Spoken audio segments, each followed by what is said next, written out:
நாளைய தமிழகத்தின் நம்பிக்கை நட்சத்திரம்.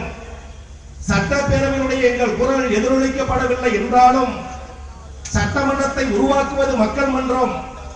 அந்த மக்கள் மன்றத்தில் திமுகவின் குரலை எந்த கொம்பனாலும் அடக்க முடியாது என்பதை நாட்டுக்கு தெரிவிக்க ஆர்ப்பரிக்க வருகை தந்திருக்கிறார் நம்முடைய ஆருயிர் அண்ணன் டாக்டர் தளபதி அவர்கள். பொதுவாக எந்த ஒரு அரசியல் இயக்கமாக இருந்தாலும் இயக்கம் இருக்கும், தலைவர்கள் இருப்பார்கள், தொண்டர்கள் இருப்பார்கள். தலைவர்களுக்கு ஒரு ஆபத்து என்று சொன்னால் தொண்டர்கள் போராடியாக தான் இதுவரையிலே தமிழகத்தில் இந்தியாவில் வரலாறு.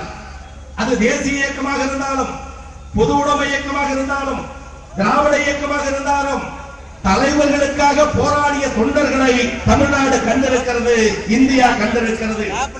இந்திய வரலாற்றில் இல்லாத வகையில் தன்னை நம்பி இருக்கக்கூடிய ஒரு தொண்டன், கருப்பு சிவப்பு வேட்டி கட்டிய தொண்டன், ஆளுகிற அதிமுக ஆட்சியால் அடாவடித்தனத்தால் நடுரோட்டில் கைது செய்யப்பட்ட பொழுது தலைவனுக்காக தொண்டன் போராடிய காலத்தை மாற்றி ஒரு தொண்டனுக்காக தலைவர் போராடிய முதல் வரலாறு எங்கள் தளபதியே, எங்கள் அண்ணனே உங்களால் துவக்கப்பட்டது.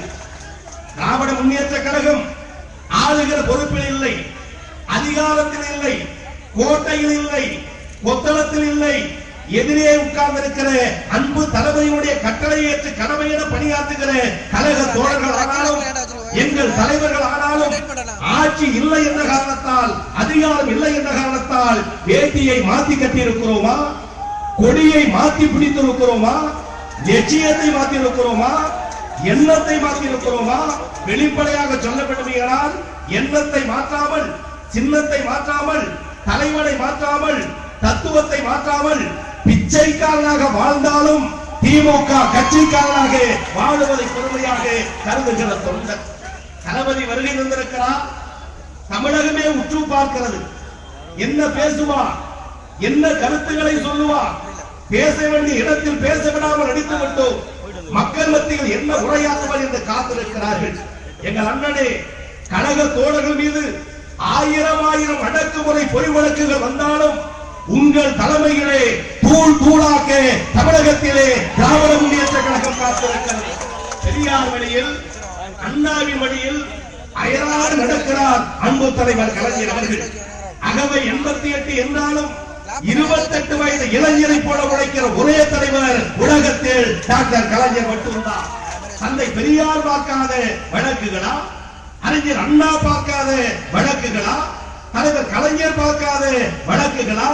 மேடையிலே வீற்றிருக்கிறாரே தமிழக மக்களின் ஒப்பற்ற தலைவர், தூய கரத்தோடு பணியாற்றுவதை லட்சியமாக கொண்டிருக்கிற அண்ணன் அவர்கள் விசாவை சந்தித்தார், கொடாவை சந்தித்தார், தடாவை சந்தித்தார். நான் பணிவோடு தெரிவிக்க விரும்புவது, வழக்குகளையே சந்தித்து வெற்றி பெற்ற திராவிட முன்னேற்ற கழகம் பொய் வழக்குக்காக என்றைக்காவது அச்சப்படுமா? ஆளுநர் அம்மையார் ஆட்சிக்கு வந்தவுடன் செய்கிற முதல் வேலை பொய் வழக்கு போடுவது. இது இன்றைக்கு நேற்றைக்கு அல்ல.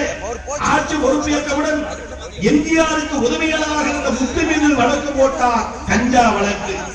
அடுத்து பார்த்தால் வளர்ப்பு பிள்ளை என்று சுதாகரனை தத்தெடுத்தார், 100 கோடி செலவு செய்தார். வளர்ப்பு பிள்ளை மீதே கஞ்சா வழக்கு போட்ட புண்ணியவதிதான் இன்றைய முதலமைச்சர் அம்மையார் ஜெயலலிதா. அதையும் தொடர்ந்தால் சசிகலாவுடைய கணவர் நடராஜன், நடராஜனுக்கு ஒரு தொடர்பு செரீனா, வாலிப பெண். அந்த செரீனா மீதும் கஞ்சா வழக்கு போட்ட படுபாதகி தமிழகத்தின் முதலமைச்சர் அம்மையார் அவர்கள். எனவே பொய் வழக்குகளை போட்டு திமுகவை நீ முடக்கி விடலாம் என கருதினால், அடக்கி விடலாம் என கருதினால், எங்களை பொறுத்தவரை அடக்குகிற சக்தி டாக்டர் கலைஞருக்கும் அந்த தளபதிக்கு முன்னே தவிர வேற எந்த கொம்பனுக்கும் கிடையாது. அடங்கி போகிற கூட்டம் திமுக கூட்டம் அல்ல. அடங்கி போகிற சக்தியாக நாங்கள் கருதியது இல்லை. இதே நம்முடைய அண்ணனை தான், தமிழகத்துடைய நம்பிக்கை நட்சத்திரமாக வீட்டிருக்கிற தளபதியை தான் செரினா இன்றைக்கு மெரினா கடற்கரையில் ஓரமாக இருக்கக்கூடிய ராணிமேரி கல்லூரியில் மாணவிகளுக்காக போராட சென்றார். பொய் வழக்கு போடப்பட்டு கைது செய்யப்பட்டு கடலூர் சிறையில் அடைக்கப்பட்டார். நான் பணிவோடு கேட்க விரும்புகிறேன், வழக்குகளையே பார்த்து வெற்றி கண்ட திமுக பொய் வழக்குகளை என்றைக்கும் நாங்கள் அஞ்சாமல் சந்திப்போம் என்பதற்கு அடையாளங்கள் தான் அண்ணன் கடந்து வந்த பல்வேறு பாதைகள். மறக்க முடியுமா அந்த சம்பவங்களை? இன்னைக்கு நீதிமன்றத்தை பார்த்து உள்ளபடியே அச்சப்படுவது யார்? நாங்களா? தமிழகத்தின் முதலமைச்சர் ஜெயலலிதாவா? வெள்ளப்பட திரண்டிருக்கிற கூட்டத்தில் எங்கள் அண்ணன்மார்களை வைத்துக் கொண்டு பகிர்ந்தப்படுத்துகிறேன். சென்னை மாநகரத்தின் மேயராக அண்ணன் தளபதி இருந்தார். செண்பகராமன் என்ற ஒரு நாட்டு நடப்பின் மீது அக்கறை இல்லாத யார் என்று தெரியாத உள்ளவர் சென்னை உயர்நீதிமன்றத்தில் வழக்கு கொடுத்தார். என்ன வழக்கு தெரியுமா? சென்னை மாநகரத்தின் மேயராக இருக்கிற அண்ணனுடைய பெயரை சொல்லி அவர் வருமானத்திற்கு அதிகமாக சொத்துக்களை சேர்த்துக் கொண்டு பங்களாக்களை கட்டிக்கொண்டு நீரூற்றுகளை அமைத்துக் கொண்டு திரையரங்குகளை அமைத்துக் கொண்டு ஆடம்பர வாழ்க்கை வாழுகிறார். அவர் மீது வழக்கு தொடுக்க வேண்டும் என்று உயர்நீதிமன்றத்தில் செண்பகராமன் என்ற அரசியலில் அனாதையாக காட்சி தருகிற ஒருவன் வழக்கு தொடுத்தார்.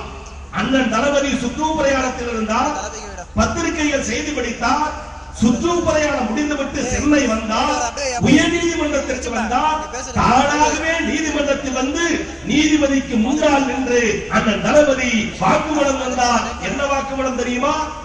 நீதிபதி அவர்களே, நான் சென்னையினுடைய முதல் குடிமகன், சென்னையின் மேயர். என் மீது ஒருவன் வழக்கு தொடுத்திருக்கிறார், அனாவசியமாக தொடுத்திருக்கிறார். அந்த வழக்கை நீங்கள் விரைந்து நடத்தி முடித்து நான் குற்றமற்றவன் என்பதை நிரூபிக்க இந்த நீதிமன்றம் எனக்கு உதவ வேண்டும் என்று வலிய வந்து வாக்குமூலம் தந்த ஒரே தலைவர் இந்தியாவில் அண்ணன் தளபதி அவர்கள். அப்பொழுது கூட நீதிபதி சொன்னார், உங்களுக்கு நான் சம்மன் அனுப்பவில்லை, உங்களுக்கு நான் வாய்தா அனுப்பவில்லை, நீங்கள் ஏன் வந்தீர்கள் என்று கேட்டதற்கு அண்ணன் சொன்னார், என் மீது சுமத்தப்பட்டிருக்கிற குற்றத்தை நான் தான் போக்க வேண்டும். காரணம், சென்னையின் முதல் குடிமகன். இவ்வளவு உள்ளம் கொண்ட எங்கள் அண்ணன் தளபதி எங்கே? பெங்களூரு நீதிமன்றத்தில் அளவுக்கு அதிகமாக சொத்து சேர்த்த வழக்கில் 130 முறைக்கு மேலாக வாய்தா பெற்று அண்ணன் தளபதியுடைய வாய்வார்த்தையை சொல்ல வேண்டுமென்றால் வாய்தா ராணி என்று தமிழ்நாட்டு மக்களால் ஏசப்படுகிற ஜெயலலிதா 130 முறை அனுப்பப்பட்டும் நீதிமன்றத்திற்கு செல்ல மறுக்கிறார் என்று சொன்னால் பிரகடனப்படுத்த விரும்புகிறேன். சமச்சீர் கல்வி எப்படி கலைஞருக்கும் அண்ணன் தளபதிக்கும் தமிழகத்தில் கிடைத்த வெற்றியோ, அந்த வெற்றியின் தொடர்ச்சி பெங்களூரு நீதிமன்றத்தில் அம்மையாருக்கு தண்டனை தர நீதிமன்றம் காத்திருக்கிறது என்பதைதான் எனக்கு தமிழ்நாட்டு மக்கள் ஆவலோடு காத்திருக்கிறார்கள். எனவே எல்லா நிலையிலும் சிறப்புக்குரிய தலைவர்களாக விளங்குகிறார்கள் நம்முடைய மதிப்புமிகு தலைவர்கள். அதிலும் குறிப்பாக அண்ணன் தளபதி அவர்கள் எனக்கு தமிழகத்தில் இருக்கிற லட்சக்கணக்கான இளைஞர்களுக்கு வழிகாட்டியாக இருக்கிற காரணத்தால் இந்தியாவை திரும்பி பார்க்கிற சக்தி எங்கள் அண்ணன் கையில் உண்டு. எனவே பெரியார் இல்லாத நாளில், அறிஞர் அண்ணா இல்லாத நாளில் அவர்களுடைய வழி நின்று அன்பு தலைவர் கலைஞர் அவர்கள் இன்னும் 1000 ஆண்டு காலம் வாழ வேண்டும். அதையும் தொடர்ந்து இன்னும் 50 ஆண்டு காலத்திற்கு சென்னை கோட்டையில் தேசிய கொடியையும் அண்ணா அறிவாலயத்தில் இருவண்ண கொடியையும் ஏற்ற இருக்கிற ஒரே தலைவர் அண்ணன் தளபதி அவர்கள்.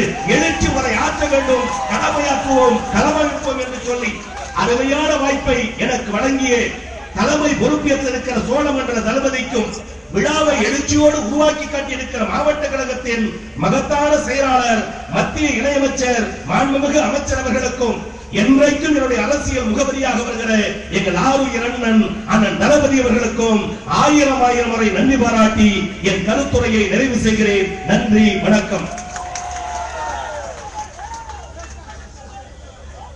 மாவட்ட கழகத்தினுடைய பொருளாளர் மரியாதைக்குரிய பஷீர் அவர்களுக்கு வரவேற்புரையாற்றுவார்.